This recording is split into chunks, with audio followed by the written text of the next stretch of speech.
Hello, everyone. Scott Simon with you of Simon Says, and we have a very special guest, Congressman Emanuel Cleaver from Kansas City. From 1996 to 1999, I covered Kansas City City Hall when he was the mayor in his second term. One of the more enjoyable experiences I've had in my lifetime, and the reason why is that you cannot meet a more congenial individual who will listen to the other side. And our topic is bipartisanship. We started it in early September with our interview with Steve LaSalida of the Hawthorne Foundation in Missouri.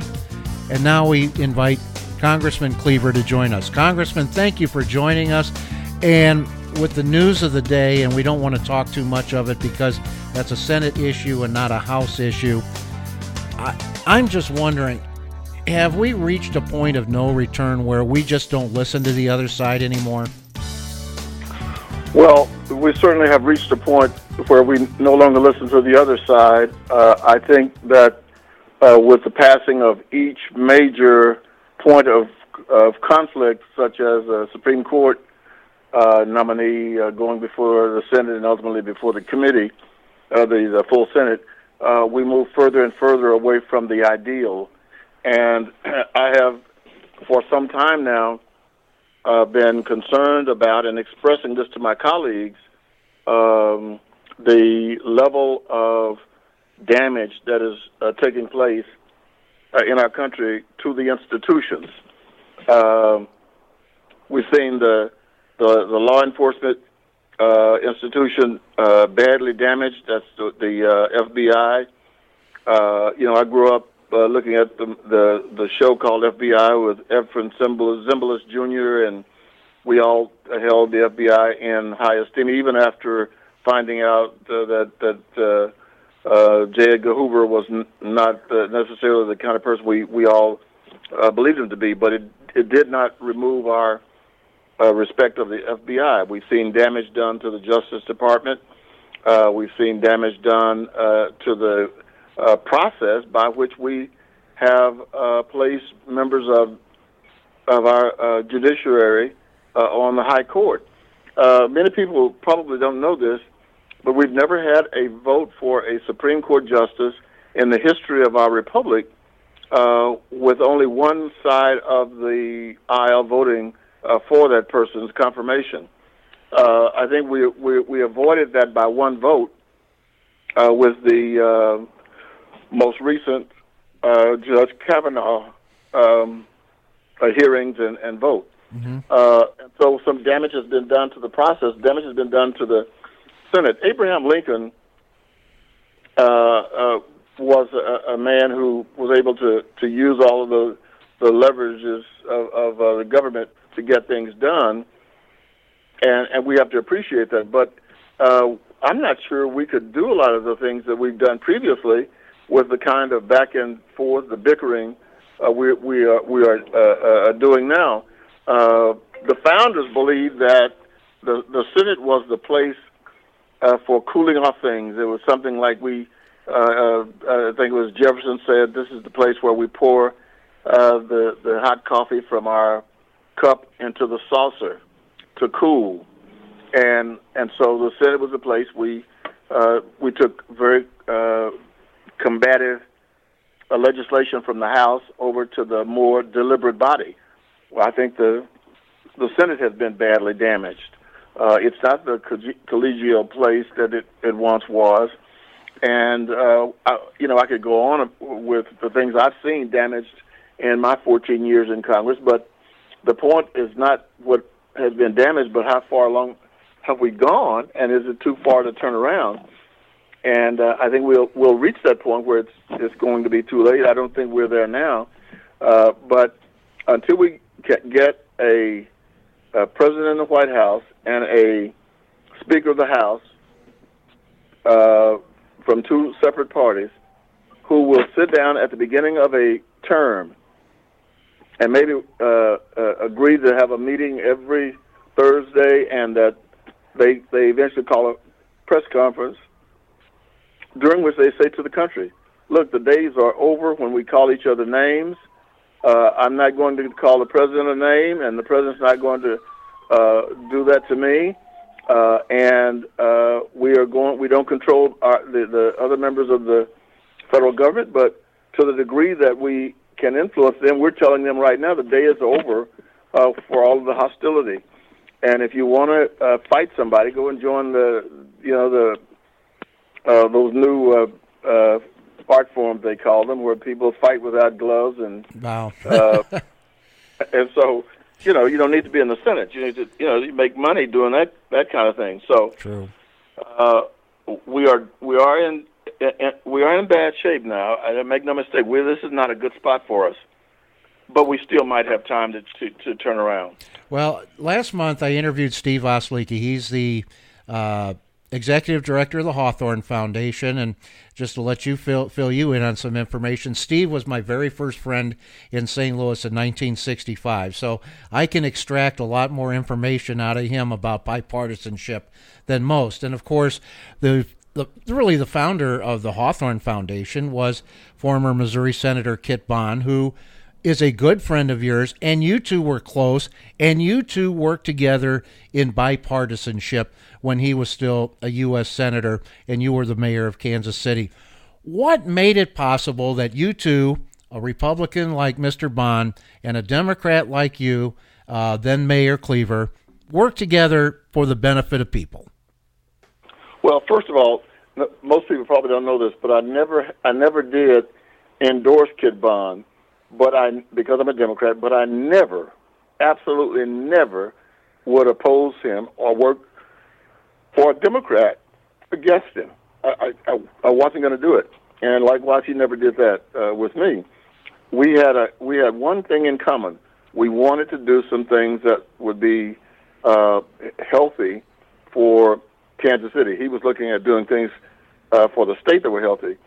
But we were able to work together and form a membership, a friendship that exists even today. I mean, he's retired, but he'll come by my office right now. He's not in the top health that he was at one time, but he'll come by and we'll sit around and talk about things that are on the front burners in Washington. We never scream at each other. We're able to get a lot of things done in Kansas City. I mean, all you have to do is drive around, and a lot of the things that people may not know how they got there, they are the result of Emanuel Cleaver, a Democrat, and Kit Bond, a Republican. And we never apologized for our relationship. When he retired, the Republicans gave him a dinner at Crown Center. Close to 1,000 people there, and guess who the speaker was? Emanuel Cleaver, the Democrat. And I believe that we understood something that could make things easier for a lot of people these days, and that is that most of the people, want progress in their country, in their community, in their county, in the city, in the school district. They want progress. And although there is a sizable number of people in our country, unfortunately, and it's growing, who want chaos, and I had a woman to chastise me by saying, I voted for you. I didn't know I was voting for Miss Manners. And,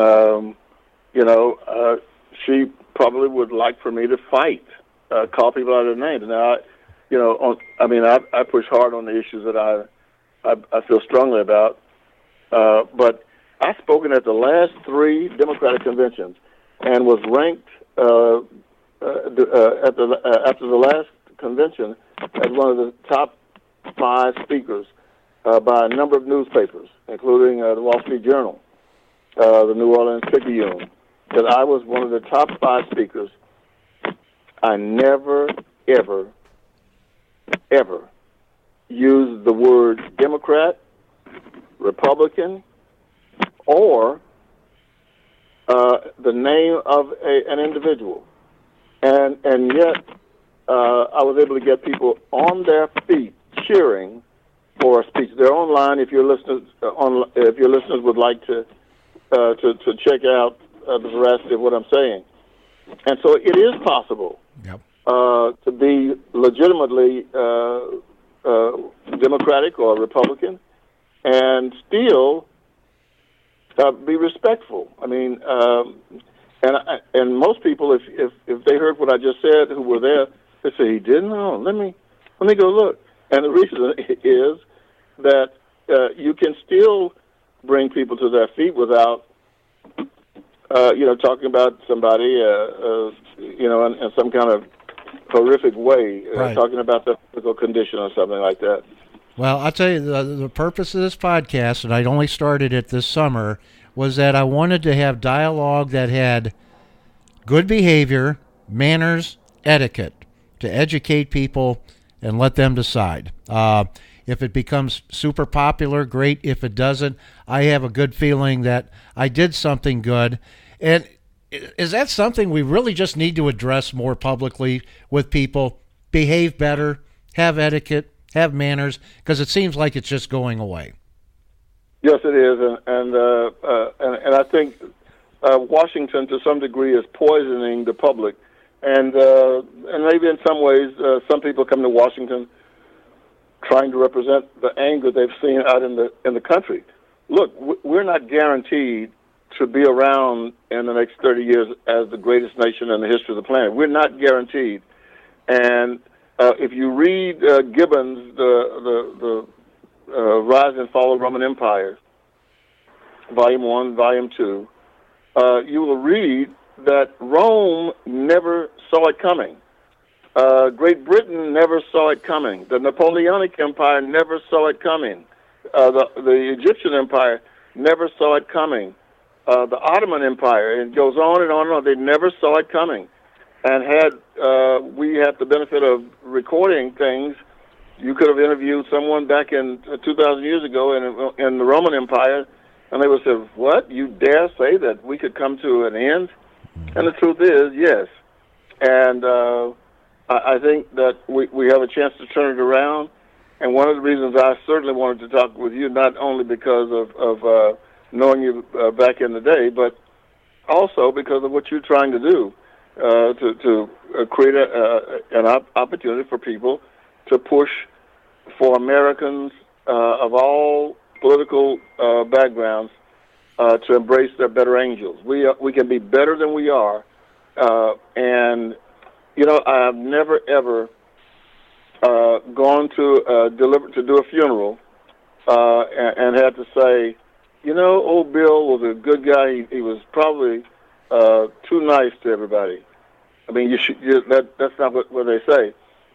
And most people go to their graves without having, pushed for the kind of kindness that I think is a part of being human. We were not created to be mean to each other. We were not created to try to reduce people to tears, and we were created for each other. And so I told my children, I have four children. I told them when I was elected, I said, "You'll never turn on the TV and be embarrassed that your father is screaming or calling people names. That's just not going to happen." And so far, I've been able to keep that promise. Well, that's great. And I'll tell you what, living in Kansas City when you were the mayor was a treat. I'm in Las Vegas now, and I'll tell you what, the ads I see on TV I never thought I'd see, but they're pretty ugly out here. I'll just say one thing, Congressman. I'd like to have you back in January when the new term starts and talk about issues important to all of us in 2019. How's that sound? I look forward to doing it. Okay. Good to talk with you. And you have an election coming up. Good luck. Being in a city of handicapping, I'll just take it off the board that you're going to be a winner and that I will be able to talk to Congressman Cleaver in January. But I will say one thing. At least twice I asked you, I said, "Are you ever going to run for Congress?" And you said no, and you sure surprised me. Yeah, surprised me too. Congressman, thank you for being with us, and we want to keep this dialogue going. So God bless you, and thanks for the time. All right, thank you. That's Congressman Emanuel Cleaver of Kansas City. We're going to have him on occasionally when he has the time to be able to speak with us on topics of interest to everyone, no matter what political party. I'm Scott Simon of Simon Says. Thanks for joining us. Share this interview with your friends. And God bless you all from Las Vegas, Nevada.